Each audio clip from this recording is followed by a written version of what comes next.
here to go? Well, I can confirm authoritatively that the members of parliament who are arrested are here. They have been detained at Kiambu police station. I've had a talk with them.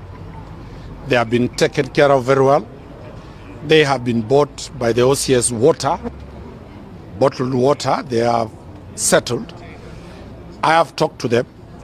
I have demanded that they be taken to the police station. They be taken to court, because this is enough time so that we do not have any form of illegal detention for people who are demonstrating. I've asked the OCS and the officers here to explain to me the grounds on which they have detained people who are exercising their right under Article 37 of the Constitution. But the OCS and the police officers are saying they are waiting for directions to come from their bosses. I have just seen quite a number of top DCI officers from the headquarters. They have just come in, so we'll be engaging them to know the way forward. But also with me, I've joined by quite a number of very many members of parliament from the AZIMIO side, senators from the AZIMIO side. So in total, we are having around more than 15 to 20 members of parliament who have joined me here so that we give them solidarity and defend them. So I do not expect they have any grounds to take them to court, but if they take them to court, we are equal to defend the right of association, the right of picketing, and as a lawyer, we will defend the rule of law. Have you managed to speak to the OCS about the charges? I've talked to all the police officers, the OCS.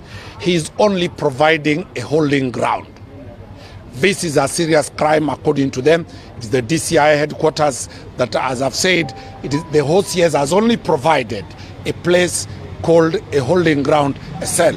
It is now when the officers from the DCI that have come in, we are yet to know what they'll prefer against. Otherwise, it is not the OCS to provide the charge sheet. It is the DCI.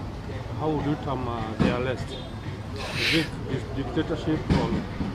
I was not present when they were arrested.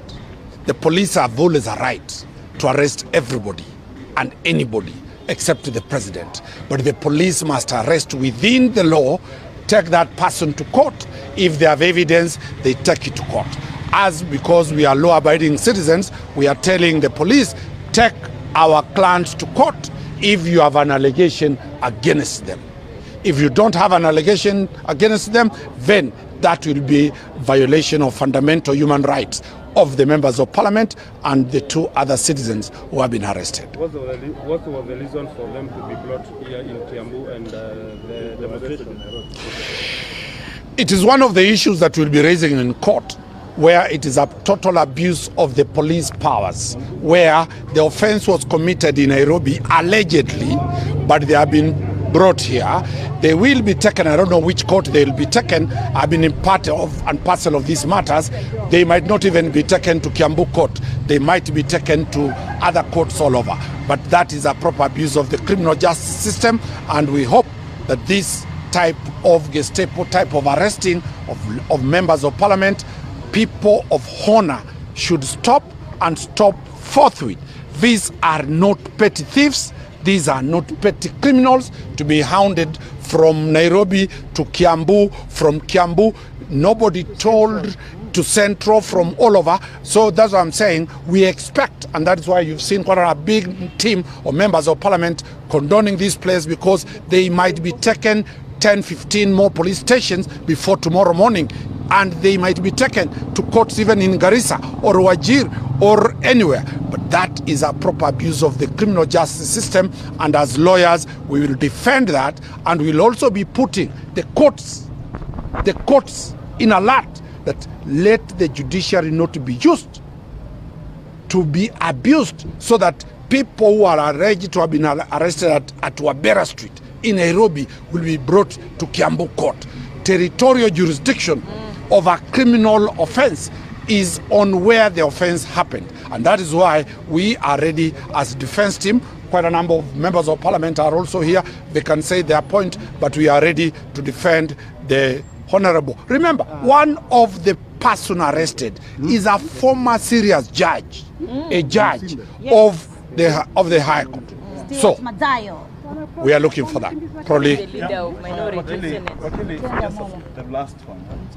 Two of those arrested are leaders in both houses of Parliament. Yeah. Do you think this is an attempt to instill fear in other members of Parliament? It is an attack on the independence of Parliament. Remember, there has been an onslaught, a massive onslaught to make Parliament succumb to the whims of the executive.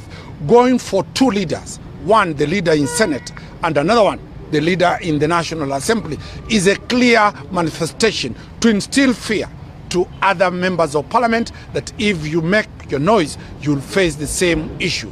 But as lawyers, we will defend the law, we will defend the Constitution, because it is not provided for what is happening now. And that is why we are standing firm that we have instructions to challenge any form of holding of the members of Parliament, because it is an illegal act, it is uncalled for, it is causing a lot of tension in the country, and we urge the judiciary to be independent so that it does not open up a floodgate of such arrests. But it is true.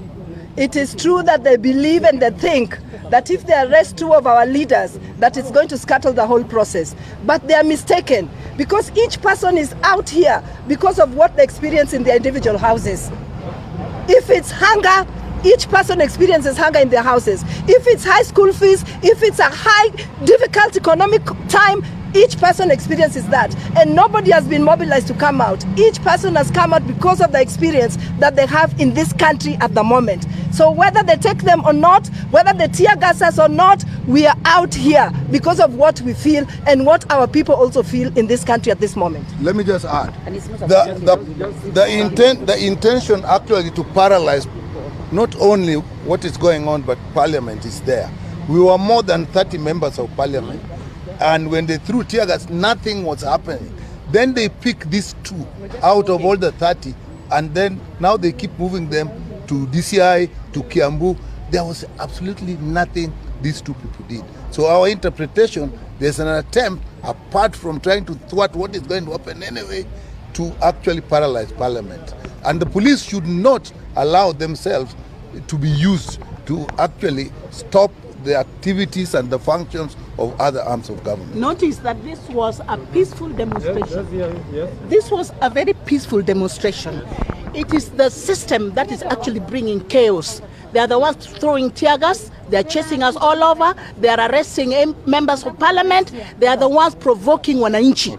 So they take the responsibility. Let me add as follows. Na kwanza wacha niseme, na si viongozi peke yake ambao wameshikwa, hata wale wazalendo wa Kenya, the patriotic Kenyans ambao wamejitokeza kwa sababu katiba imewapatia ruhusa ya kupicket, ya kudemonstrate na kutoa voice yao kwa yale mambo, kwa hali ya maisha vile ambayo imekuwa ngumu. Hata mimi, my driver has been arrested na ameshikwa bure tu. Walienda kwa gari kwa sababu waliona ni gari ya mheshimiwa Mishi na wakamuaresti bure, na vijana wengine wetu wengi wamewashika. Wote waachiliwe kwa sababu hawana makosa, hawakuwa armed, hawakuwa na silaha yoyote, hawakutukana mtu yoyote, ni just demonstration. Kwa nini kama ino serikali ya Kenya Kwanza iko right na inafanya kila kitu sawa, kwa nini wasituache tufanye demonstration yetu? Today South Africa, they are demonstrating na wako very peaceful. Hakuna mtu ameshikwa, hakuna mtu amekuwa arrested. Kwa hivyo give us our right as Kenyan to picket, to demonstrate, to raise our voice on behalf of the Kenyans. Sisi mimi nashangaa sana kwa sababu asubuhi tulikuwa tunatembea kwenda kunywa chai na tulikuwa watu watano na askari ambao walikuwa plain wakavuka barabara wakaja ule upande wetu na wakatuuliza kwa nini mmesimama, na tukawauliza kwani siku hizi pia ni hatia kusimama? Katiba imekataza watu wasimame. Na pale ndugu zetu wawili, Yogo na mwenzake, wakashikwa wakapelekwa Central Police, tumeenda wametolewa DCI, hivi tunaambiwa wako hapa Kiambu Police Station. Je, huu ni ungwana? Watu kupigwa tear gas kwa sababu wanatembea. Pia kutembea imekuwa hatia. Mimi tumeshangaa sana, lakini hatutatulia, hatutanyamaza, na sisi bado haluta continua. Thank you. Let me explain this. First of all, we are here with lawyers and several members of Parliament. At least 20 of our colleagues are here, and several honorable MCAs from Nairobi, Siaya and elsewhere. And the reason we are here is because they've arrested 4 of our colleagues and several of our aides, drivers, bodyguards, and all that, and they're in various places. Particularly, the Honorable Pio Wandai, we understand, is in Kiambu police station. Initially, they took him and Honorable Stuart Mazayo to Central Police Station. When we went there, the police there threatened to shoot us, but we are not afraid to be shot.